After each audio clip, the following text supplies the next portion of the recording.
요한이 전한 거룩한 복음입니다. 주님 영광 받으소서. 그때에 예수님의 말씀을 들은 군중 가운데 어떤 이들은 저분은 참으로 그 예언자시다 하고 어떤 이들은 저분은 메시아시다 하였다. 그러나 이렇게 말하는 이들도 있었다. 메시아가 갈릴라에서 나올 리가 없지 않은가? 성경의 메시아는 다윗의 후손 가운데에서 그리고 다윗이 살았던 베들레헴에서 나온다고 하지 않았는가? 이렇게 군중 가운데에서 예수님 때문에 논란이 일어났다. 그들 가운데 몇몇은 예수님을 잡으려고 하였지만 그분께 손을 대는 자는 아무도 없었다. 성전 경비병들이 돌아오자 수석 사제들과 바리사이들이 왜 그 사람을 끌고 오지 않았느냐 하고 그들에게 물었다. 그분처럼 말하는 사람은 지금까지 하나도 없었습니다 하고 성전 경비병들이 대답하자 바리사이들이 그들에게 말하였다. 너희도 속은 것이 아니냐? 최고위의 의원들이나 바리사이들 가운데에서 누가 그를 믿더냐? 율법을 모르는 저 군중은 저주받은 자들이다. 그들 가운데 한 사람으로 전에 예수님을 찾아왔던 니코데모가 그들에게 말하였다. 우리 율법에는 먼저 본인의 말을 들어보고 또 그가 하는 일을 알아보고 난 뒤에야 그 사람을 심판하게 되어 있지 않습니까? 그러자 그들이 니코데모에게 대답하였다. 당신도 갈릴레아 출신이라는 말이요. 성경을 연구해 보시오. 갈릴라에서는 예언자가 나지 않소. 그들은 저마다 집으로 돌아갔다.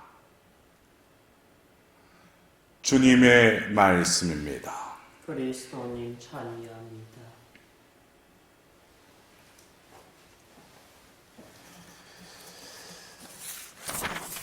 어제부터 우리는 요한복음 7장 바로 초막절에 남의 눈을 피해서 예루살렘에 올라가신 그 예수님께서 이제 때가 가까워지는 그 반년의 가량의 그 기간에 있었던 여러 가지 사건들을 우리는 요한복음 7장으로부터 해서 요한복음 19장에 이제 숨을 거두시는 그때의 그 상황을 우리는 요한복음을 통해서 볼 수 있습니다. 오늘 우리는 어제에 이어서 사람들이 저분이 과연 누구이신가? 그래서 어떤 이들은 저분은 참으로 그 예언자시다. 저분은 메시아시다 하였다라고 성경은 전하고 있습니다. 어떻게 보면 틀린 말이 아니죠. 예수님께서는 예언자이시기도 하셨고 또 메시아이시기도 하셨기 때문입니다. 그러나 그 상황, 그들이 예수님의 말씀을 들으면서 또 그분이 이루시는 그 행적을 보면서 바로 자신들을 구원할 그 구원자, 메시아라는 것을 느꼈다는 거예요. 이것은 어쩌면 사람들이 나를 누구라고 하느냐라고 하시고 나서 너희는 나를 누구라고 생각하느냐라고 했을 때 베드로가 당신은 살아계신 하느님의 아들 그리스도이십니다 라고 대답했을 때 예수님께서는 그것을 알려주신 분은 하늘의 아버지이시다라고 말씀하십니다. 어쩌면 예수님의 정체성은 우리가 그분을 알 수 있는 것이 아니라 그분의 정체성은 바로 하나님이시기 때문에 하나님이 알려주시고 하나님이 우리에게 그 진리의 빛을 비춰주시지 않으면 그분을 알아볼 수 없다는 것입니다. 오늘 우리가 이 복음에서 여러 어떤 등장 인물들이 나오죠. 군중과 더불어서 또 바리사이들, 성전 경비병들, 수석사제들, 이들은 어쩌면 그 예수님을 접했던 이들이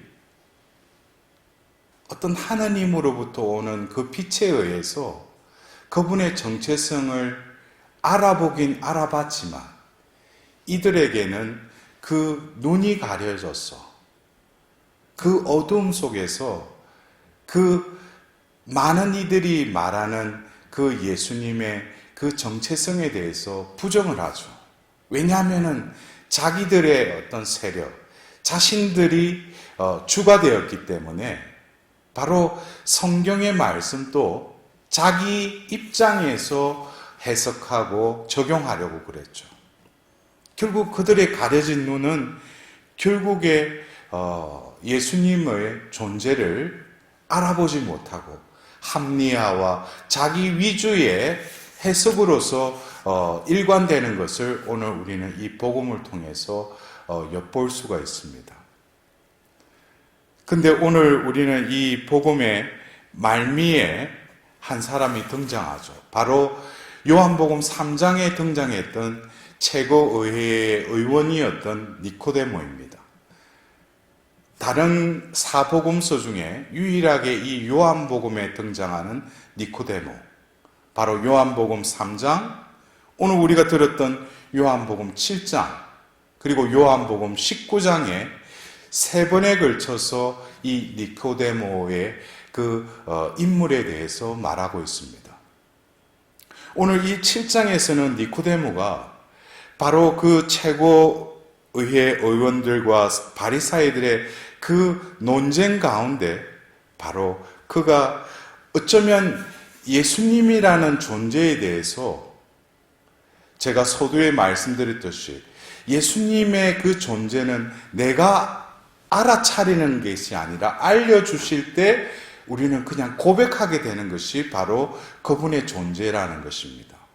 그래서 어떻게 보면은 오늘 성경에 등장하는 여러 오고 가는 그 말 가운데 어쩌면 돌을 던지는 듯한 니코데모의 그 대답은 어찌 보면은 부정도 아니고 또 긍정도 아닐 뿐만 아니라 어떤 신비 속에서 자신도 모르게 입에서 그냥 나오는 그 말을 우리는 엿보아야 될 것입니다. 어쩌면 이 세 번에 걸쳐서 요한복음 3장과 요한복음 7장, 요한복음 19장, 요한복음 3장에는 바로 예수님을 밤에 남몰래 시선을 피해서 찾아갔던 그 니코데모가 바로 예수님이 바로 하늘에서 내려오신 그 스승이 아니라면 이런 것을 할 수 없다는 것을 느낌으로 느끼고 그를 찾아갔던 것이죠.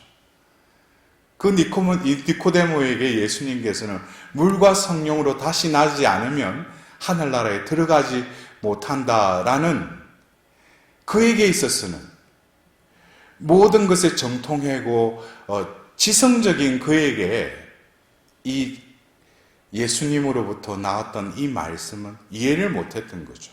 그래서 요한복음 3장에도 바로 그 대화 속에서 그 말씀을 그럼 다 큰 사람이 어미의 뱃속에 다시 들어가야 되냐는 어떻게 보면 황당무계한 그 해석을 하게 되는 것입니다. 물과 성령으로 다시 태어나야지 하늘나라에 들어갈 수 있다.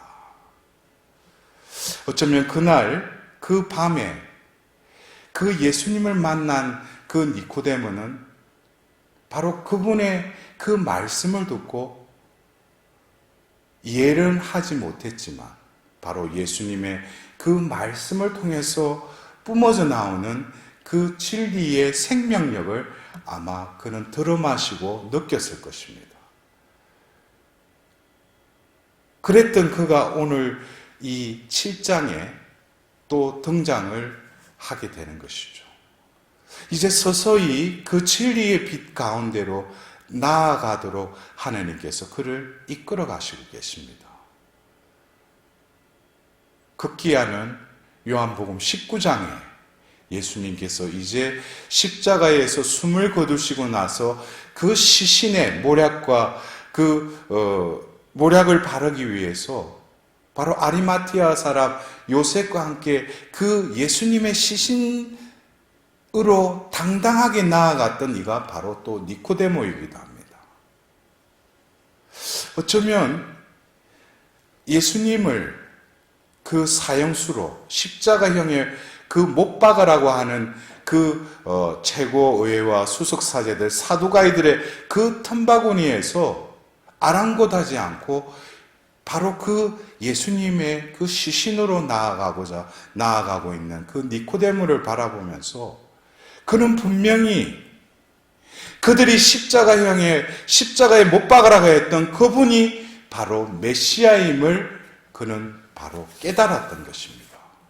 이제는 인간의 눈, 인간의 참견이 필요하지 않고 바로 진리 자체이신 물과 성령으로 다시 태어나야 하늘나라에 들어갈 수 있다고 하신 그날 밤에 하셨던 그 말씀을 그는 깨달았던 것입니다.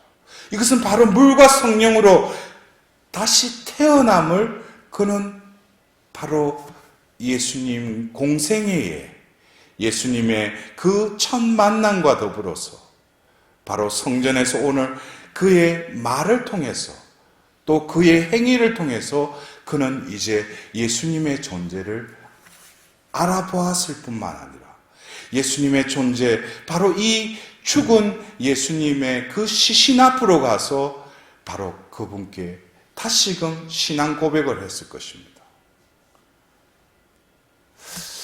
어떻게 보면 우리가 예수님을 안다, 예수님의 존재를 나는 믿는다. 그러나 이것은 우리의 어둠의 장막이 그 휘장이 찢어지지 않는다면 우리는 그분을 바라볼 수 없는 것입니다.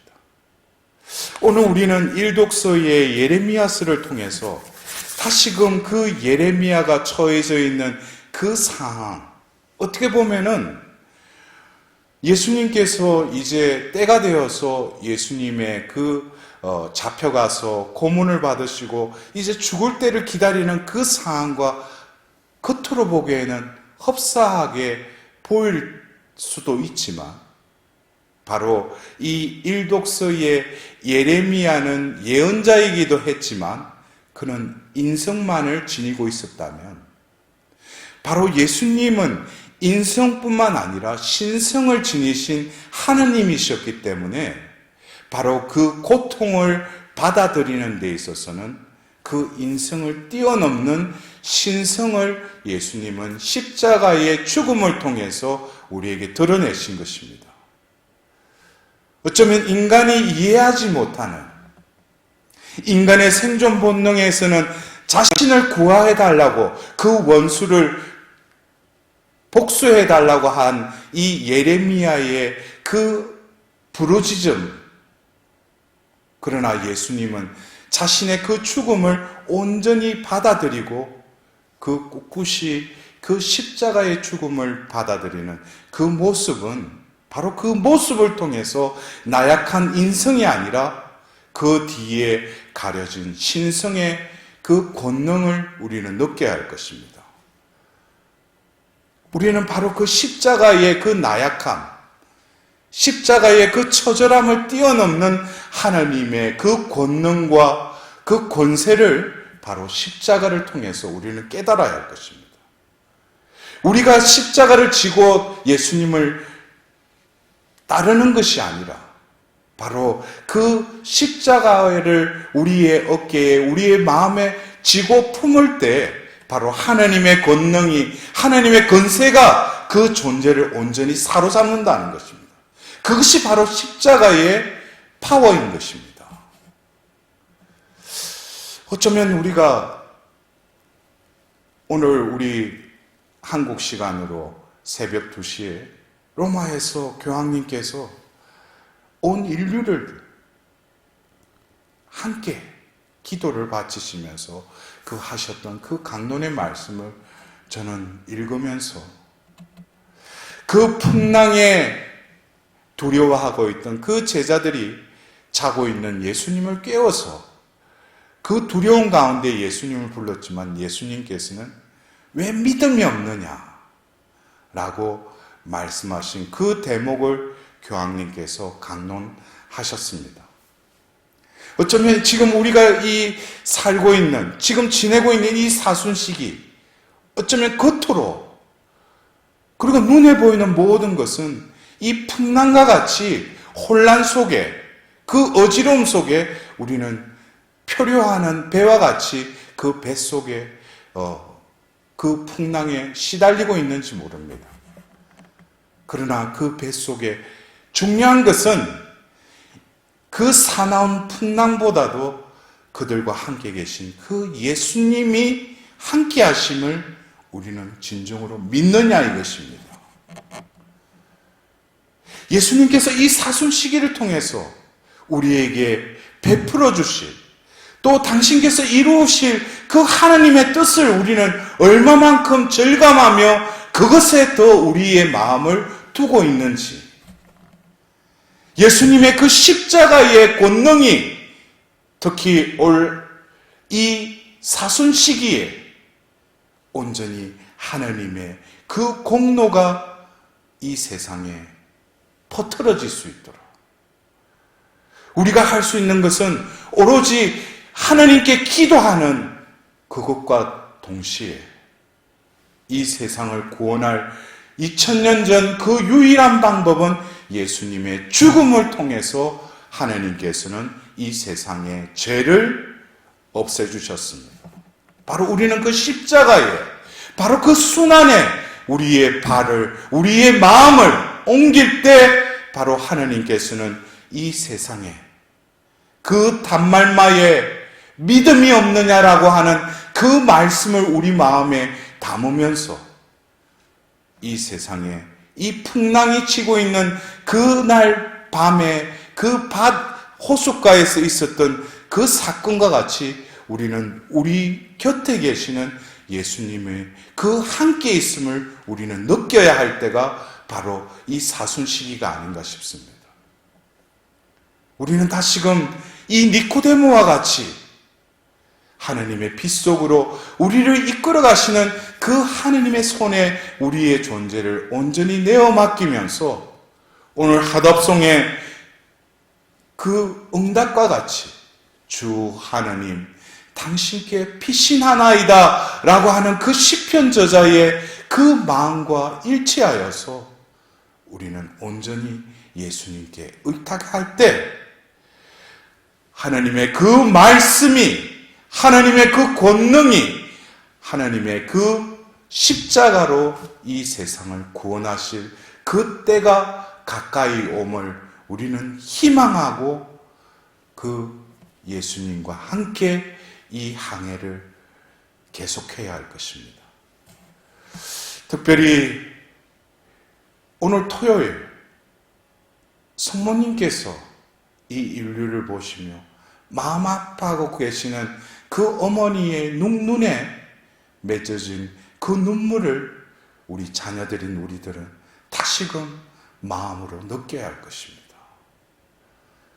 회개하여라, 기도하여라, 보속하여라, 희생하라고 하신 그 성모님의 그 메시지를 우리는 얼마나 살아가고 있는지, 어머니께 다시금 그 티 없는 마리아의 성심을 아프게 해드린 우리 자녀들의 그 마음을 온전히 내어드리면서 다시금 이 사순 시기를 통해서 내가 다시금 거듭 태어날 수 있도록 어머니이신 마리아께 또 정구를 청해야 할 것입니다.